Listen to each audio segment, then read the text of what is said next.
Hello and welcome. This is 10 a.m. to the point editorial discussion by NEWAS. In this video, we are going to comprehensively discuss all the editorial articles of the Hindu newspaper of 2nd July 2024.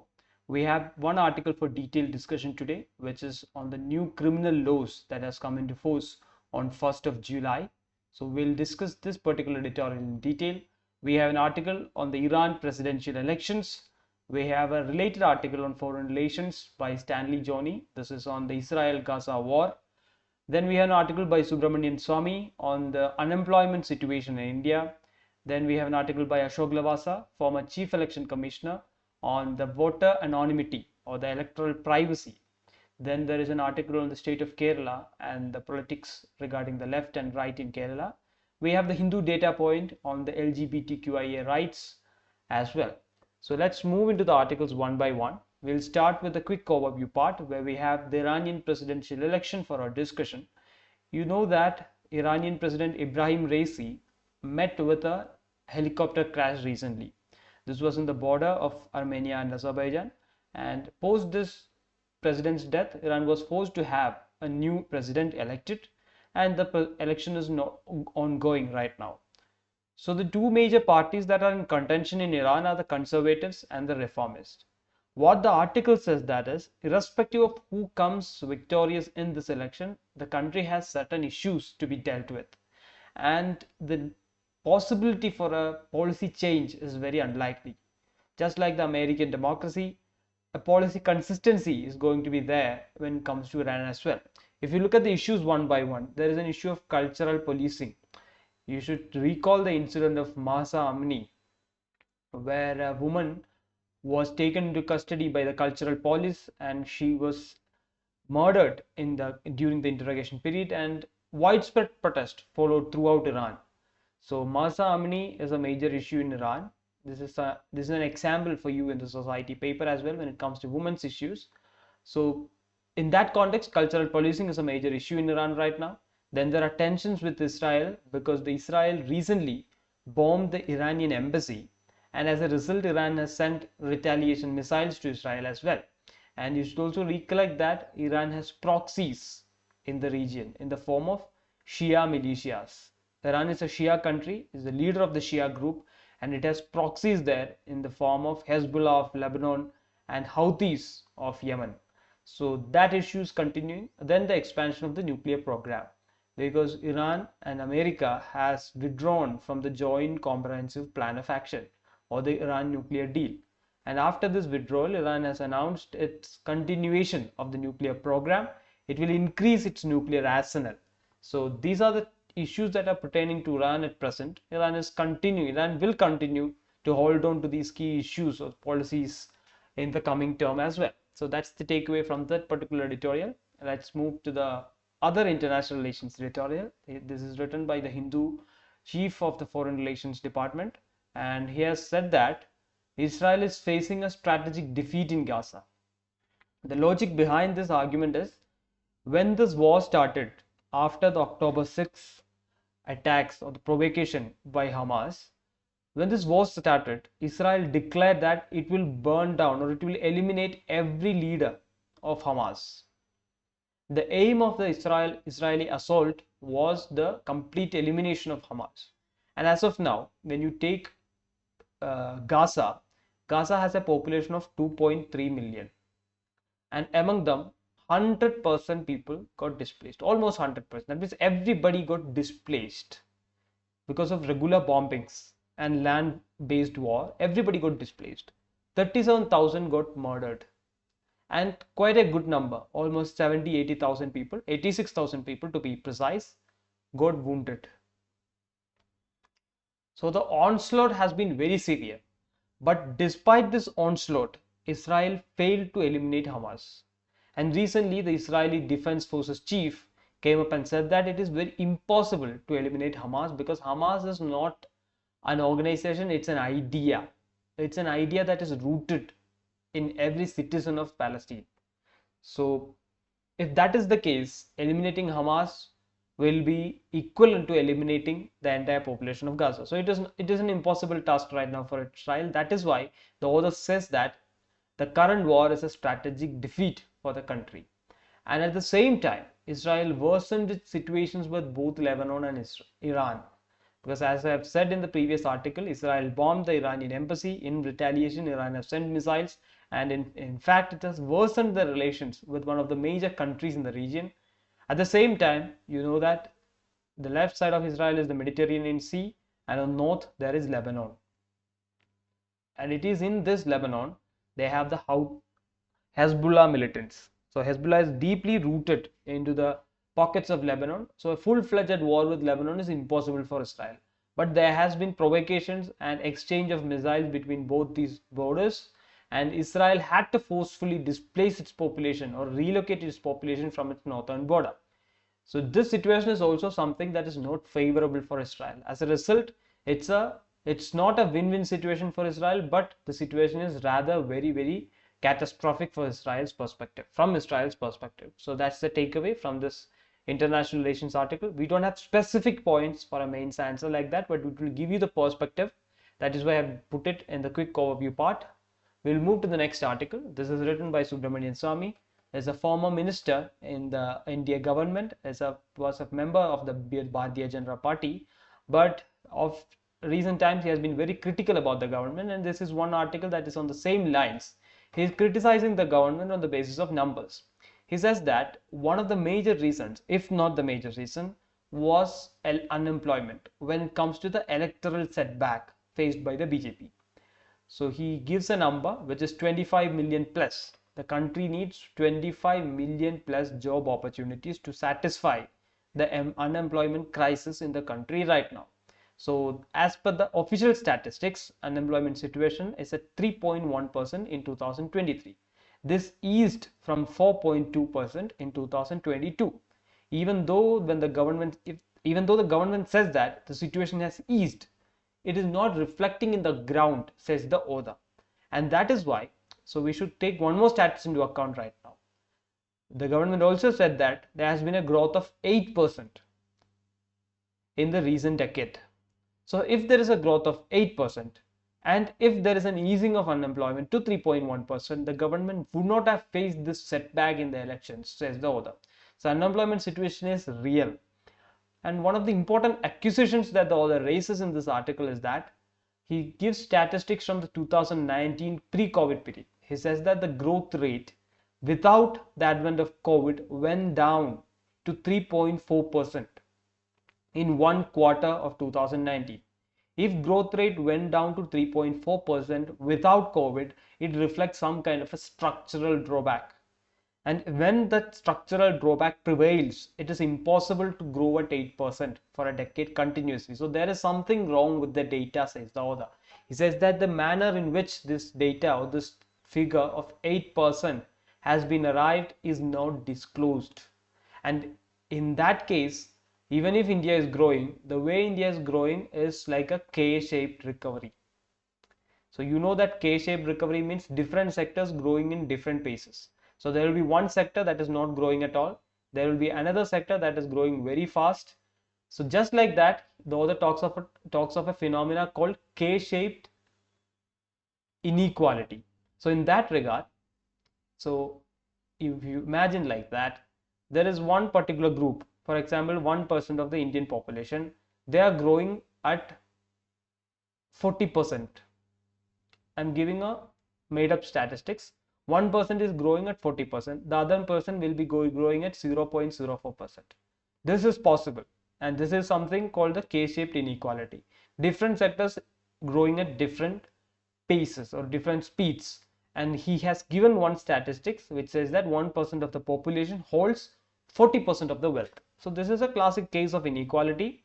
The Gini coefficient index and all these things talks about this inequality. And in Indian case, this has further accelerated in recent times, says the author. This is substantiated by reports like the Oxfam, which also says that inequality has grown in India. So right now, 1% holds 40% of the wealth. If the wealth of these people increases, the overall GDP growth rate will also increase, just like the 8%. But it doesn't mean that the living standard of people have to increase all of a sudden. And you can correlate the real rural wages along with this. The real rural wages of India has increased since the last decade. So this statistics, when you combine it with the idea of K-shaped inequality given by Subramanian Swamy, will make sense. So that's the takeaway from this particular article. Let's move to the next article written by Ashok Lavasa, former Chief Election Commissioner.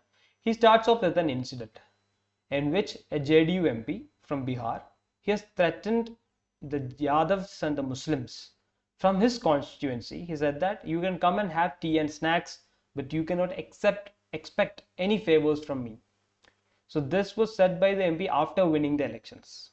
So the author says that this points to the issue of transactional relationship, which means an elected representative is expecting people to vote for him. Only then he is expected to revert or serve them.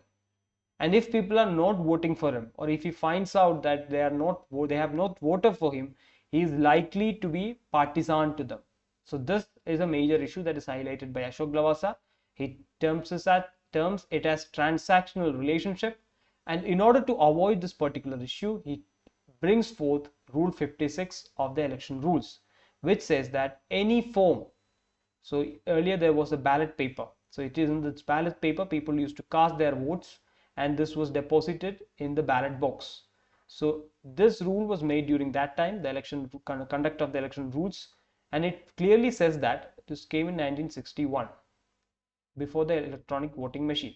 It says that anything that leads, so suppose a voter can put a symbol here and he says this is my vote. So the polling agents can identify that this is a vote from this particular constituency or this particular person. So any such thing that is put on the ballot paper will declare that particular vote to be invalid. And this was made so to preserve voters' anonymity or electoral privacy. Why electoral privacy should be maintained? Because there will be an issue of transactional relationship, just like the JDU incident that we mentioned. So when it comes to the electronic voting machine, what do we do? So what happened during the ballot paper times was that all small ballots were mixed together. Everything from various constituencies was mixed together, and then it was shuffled and then it was counted. So there is no way to determine whether this particular ballot came from X or Y constituency. But when it comes to the electronic voting machines, the machines are segregated booth-wise, and the counting of the votes also declares result booth-wise. So it is very precisely identifiable for the polling agents as well as the parties that which vote or which booth or which community voted for whom. So because political statisticians are very accurate, and it is very easy to come to conclusions based on booth-wise polling data. So to avoid that issue, there was a technique called the totalizer technique, where all the votes from the voting machines will be put together and counted as a single unit. This was proposed by the Election Commission. It came to the Supreme Court. There were suggestions. Some parties like the Communist Party of India supported it. Some parties like the Bharatiya Janata Party opposed it. And now it is in null mode because it is not implemented yet. The author makes a strong case for the totalizer technique in this particular article. So this will give you an idea of one of the major election misconducts, the rule related to that, and the way forward towards that. So these are one pointers. That's why I didn't make it into a detailed discussion, but this is an important article for you from the perspective of election reforms. We'll come to the article on the state of Kerala, which is the state of play article, discusses the issues of a particular state. It says that in the current, you should know that Kerala has 20 constituencies in the Lok Sabha, and in all the elections that happened in Kerala since 1956. 1956 is the year in which Kerala was constituted after the linguistic bill and the linguistic reorganization of states. And since then, in all the elections, the Bharatiya Janata Party hasn't won a single seat in Kerala. And in this election, in 2024 election, they have won the first seat. And they have improved their tally to 19.3% of the vote share. In 3 constituencies, they got more than 30% vote share. So what the author tries to say with all these statistics is that there is a shift from the left thinking of Kerala to a Hindutva way of thinking. And it is reflecting in the electoral part just now. Kerala is a state with the largest number of RSS shagas, or it is a state that has soft power which is tilting more towards the right than the left. the left, which was one of the significant developments in the global south, the left mobilization in Kerala of peasants and the working class, was one of the significant developments of people in the global south. And once major motives like the land reforms, so you should know that land reforms was undertaken by only few states, which is Kerala and West Bengal, and it is only in Kerala that land reforms were undertaken in its truest sense. So in that regard, the major aims have been satisfied by the left, and now they are completely into electoral politics. And since that is the case, there is a shift. So the author also brings in issues like the Sabrimala issue or the other issues that unfolded recently. In that context, there is a shift from left to right in Kerala. So this is the politics of Kerala explained in the article of State of Play. That's the takeaway from it. Let's move to the final article of quick overview part, which talks about the LGBTQIA rights. This article will give you statistics for any answer on this particular issue. It says that 59 countries penalize any expression of queerness. It includes countries like Indonesia, where it can lead to death sentence as well. 79 countries have banned same-sex marriage. So it is banned. In India also, same-sex marriage is not allowed. It's banned technically. And in 37 countries, it is fully legalized. Countries including Spain, which has given right to self-determination for the queer people. So self-determination is a major aim or major reform point that the LGBTQI community is pushing for. Self-determination means they will have the right to determine what gender they belong to, other than other people dictating their gender. So in India, if you take the transgenders bill that was taken into force, it is the magistrate who has to determine who constitute a transgender. So it is a breach of privacy as per the arguments of the self-determination people. So this is something that Spain has come up with. Spain has given it, and these countries have given fully legalized status for same-sex marriage as well. If you take the specific case of India, India has left it ambiguous. We say it is left ambiguous because we have taken some steps towards it. Section 377 of the IPC was scrapped by the Supreme Court, which criminalized CRPC to be precise. So this criminalized homosexuality, and this was scrapped by the Supreme Court to decriminalize homosexuality. And Supreme Court also said that people who belong to the LGBTQA community has the right to dignity under Article 21. You should know that the Navdej Singh Johar case and several other cases, the Nalsa judgment, there were steps in the right direction for this particular community. But we are yet to legalize same-sex marriage or to legalize their adoption rights. So in that regard, the issue is ambiguous in the country of India. So that's the data and that's the perspective from this particular article. Let's move to the detailed discussion part. This article is on the new criminal laws. So it comes under the ambit of polity in GS2 and governance in GS2 as well, because it deals with the criminal procedure or the law that is coming into force. Now, what are the three laws? Very familiar to you. Bharatiya Nyaya Samhita, which comes in place of IPC. Bharatiya Nagarik Suraksha Samhita, which comes in place of CRPC.